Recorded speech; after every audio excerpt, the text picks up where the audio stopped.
വയസ്സായ കളവികളെ കണ്ടാ നിർത്തുപോയി ബസ്. എന്നാ കൊച്ചു പെൺപിള്ളേരാണെങ്കിലോ വാതൊക്കെ ചെന്ന് കയറ്റിക്കൊണ്ട് പോരും. ഈ ഡ്രൈവറുടെ ഒരു സ്വഭാവം അങ്ങനെ തന്നെ. എന്താ സാമിയാരെ, എന്തോ പറഞ്ഞല്ലോ, ചെറുപ്പക്കാർ എന്നിട്ട് വണ്ടി ഇന്നില്ല, കണ്ടില്ലേ? കാക്കയുടെ നിറം പോലും മാറും മോനെ. നമ്മുടെ കണ്ണന്റെ നിറം മാറുന്ന പ്രശ്നമേ ഇല്ല. വയസ്സന്മാര് പറയുന്നത് വെറും വാക്കല്ല, സത്യവാ. മനസ്സിലായോ?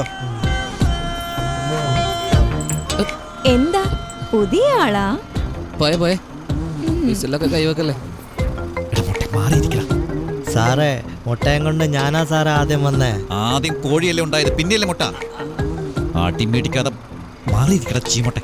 എന്റെ ഉള്ളൊടുക്കും കൊട്ടി നിൻ കഴുത്തിൽ മിന്നും കെട്ടി കൊണ്ടുപോകാൻ വന്നതാ. എന്താ സുഖാണോ? ഇപ്പഴാ നന്നായത്. ഈ കോഴിക്കോട് അൽവ പോലെ ഉണ്ടല്ലോ. ചേട്ടാ മതി ചേട്ടാ സുഖിപ്പിച്ചത്, കാത് പഴുത്തു പോവും. ഇവൻ നിന്റെ കയ്യിൽ നിന്ന് മേടിക്കും.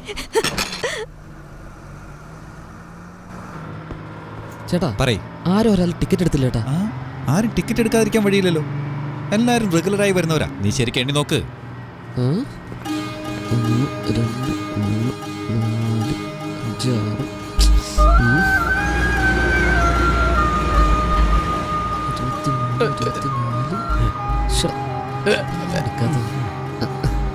ഹലോ, എനിക്കിപ്പോ നിങ്ങളെ സംശയമുള്ളത്. ടിക്കറ്റ് എടുത്തായിരുന്നോ അതോ ആ കാശും ചേർത്ത് കുടിച്ചോ? എന്നെ പോലുള്ളൊരു കുടിച്ചില്ല. നിന്നെ പോലുള്ള ഗവൺമെന്റ് ഉദ്യോഗസ്ഥന്മാർക്ക് ശമ്പളം കിട്ടില്ല, അറിയോ? ഞങ്ങളുടെ കാശ് കൊണ്ടാ ഗവൺമെന്റ് തന്നെ നിൽക്കുന്നത്. രാഷ്ട്രീയം പറയല്ലേ, അതെനിക്ക് ഇഷ്ടമല്ല. അപ്പോ രാഷ്ട്രീയക്കാരെല്ലാം കുടിച്ചിട്ടാണോ സംസാരിക്കുന്നത്? അയ്യോ, ഞാനെന്താ ചോദിച്ചത്, നിങ്ങൾ എന്താ പറയുന്നത്? ടിക്കറ്റ് എടുത്തോ ഇല്ലയോ? അയ്യോ, എടുത്തിട്ടുണ്ട്. എന്നാ പിടിക്കാ? പഴയ ടിക്കറ്റ് ഒക്കെ എടുത്തു വരും, ഇവരൊന്നും വിശ്വസിക്കാൻ പറ്റൂല. പുതിയ ടിക്കറ്റ് ആണല്ലോ. പിന്നെ ആരായിരിക്കും? കണ്ണേട്ടം വരുന്നുണ്ടല്ലോ. ഏട്ടനൊന്നും വിളിക്കണ്ട, ഇറക്കി വിടും. എന്തൊരു മണം! ഇതുവരെ വണ്ടിയിൽ ഒരു രസമില്ലായിരുന്നു, ഇപ്പഴാ അടിപൊളിയായത്. ആഹാ, എല്ലാരും ഉണ്ടല്ലോ. ഒരു പൂവ് എവിടെ? അല്ല, ആ മുത്തുലക്ഷ്മി വന്നില്ലേ? അവള് ഇന്ന് വരുന്നില്ലാന്ന് പറഞ്ഞു. അവളും കൂടി വേണ്ടതായിരുന്നു. ഞങ്ങൾ ഇത്രയും പേരില്ല. പോവല്ലേ? എന്റെ ജോലി അവരേറ്റെടുത്തോ? ഇനി എല്ലാം അവര് തന്നെ. ആറ്റിൽ വെള്ളമില്ല, മെഡിക്കൽ ലീവ് എടുത്തോളൂ ആ ഡ്രൈവർ. നല്ല ഡ്രൈവർ, നല്ല പാസഞ്ചർ.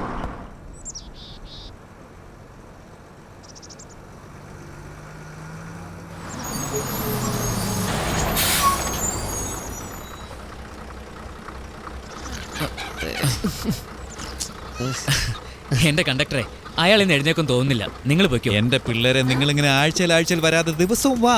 എന്നാലേ ഏട്ടന് വണ്ടി ഓടിക്കാൻ ഒരു സുഖം ഉണ്ടാകൂ. നിങ്ങൾ ആദ്യം ഓഫാക്ക്. എന്ത്? നിങ്ങളുടെ ചൂടായി കിടക്കുന്ന എഞ്ചിൻ അങ്ങനെ പെട്ടെന്ന് ഓഫാക്കാൻ പറ്റുമോ? അയ്യോ സാറേ, നിങ്ങളുടെ കാര്യം കഷ്ടമാണ് സാറേ. എന്തോന്ന്? മേലേക്കൊരു ട്രിപ്പ് വരുമ്പോഴുള്ള എഞ്ചിൻ ചൂടിൽ എന്റെ ഒരു മുട്ട വിരിഞ്ഞു.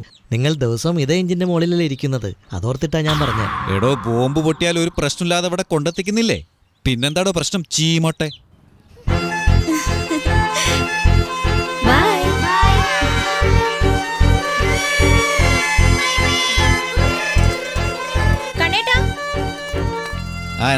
എന്തായി? സ്കൂൾ ബുക്സ് ഇതുവരെ കിട്ടിയില്ലേ? ഇല്ലെന്നേ. സർക്കാർ ഇതൊക്കെ പ്രിന്റ് ചെയ്യാൻ കൊടുത്താലും പ്രസ്സുകാർ പ്രിന്റിംഗ് തീർത്താലേ പറ്റൂ. ഈ ഗവൺമെന്റ് കാര്യങ്ങളിൽ നമുക്ക് എന്തെങ്കിലും ചെയ്യാൻ പറ്റുമോ? നാളെ മറ്റന്നാളോ കിട്ടുമെന്ന് വിചാരിക്കാം. കിട്ടിയാൽ കൊടുക്കാം, അല്ലെങ്കിൽ പ്രതീക്ഷ കൊടുക്കാം. ഇതാണോ പുതിയ കണ്ടക്ടർ? നീ എന്താടാ ജില്ലാ കളക്ടറോ? പേര് പറയടാ. I am Subbu. നേരത്തെ പറഞ്ഞ സുഭാഷ് എന്നല്ലേ? ഇവളെ കണ്ടപ്പോ സുബ്ബു നാക്കിയ. ഓ, സ്റ്റൈല്. ഇതാണ് നിർമ്മല ഡേവിഡ്, ഇവിടുത്തെ സ്കൂളിലെ മാഷ. ചേട്ടാ, ജെൻസിനെ ആ മാഷെന്ന് വിളിക്കുന്നേ, ലേഡീസിനെ മിസ് എന്ന് വിളിക്കണ്ടേ? ശരി. ഈ നാട്ടിലെ ഏറ്റവും സുന്ദരിയായ മിസ് എന്ന് പറഞ്ഞ ചേട്ടാ, ഇന്ന് വേറെ ആരും കിട്ടിയില്ലേ? എന്നെ കിട്ടിയോളോ? എന്നെ വിട്ടേക്ക്. ചേട്ടാ, ആ പെണ്ണിന് നല്ല വിവരം ഉണ്ടെന്ന് തോന്നുന്നു. അത് നിനക്കെങ്ങനെ മനസ്സിലായി? ആരെയൊക്കെ എന്തൊക്കെ വിളിക്കണമെന്ന് ശരിക്കും മനസ്സിലാക്കി. നിങ്ങളെ ചേട്ടാന്ന് കറക്റ്റായിട്ട് വിളിച്ചില്ലേ, അത് കേട്ട് മനസ്സിലാക്കി. ഇവളുടെ അച്ഛൻ ഇതിലും വിവരമുണ്ട്. ബസ്സിൽ കണ്ടില്ലേ അണ്ണൻ സാറ്? അദ്ദേഹത്തിന്റെ മോളായത്. അണ്ണ സാറിന്റെ മോളോ? അണ്ണ സാറിന്റെ പേര് വിശ്വനാഥൻ, ഇവളുടെ പേര് നിർമ്മല ഡേവിഡ്. എവിടെ ഒരു സ്പെല്ലിംഗ് മിസ്റ്റേക്ക് ഉണ്ടല്ലോ. എടാ, അത് മിസ്, ഇത് മിസ്റ്റേക്ക്. അത് തമ്മിൽ എന്തെങ്കിലും ആവട്ടെ, നീ വാ.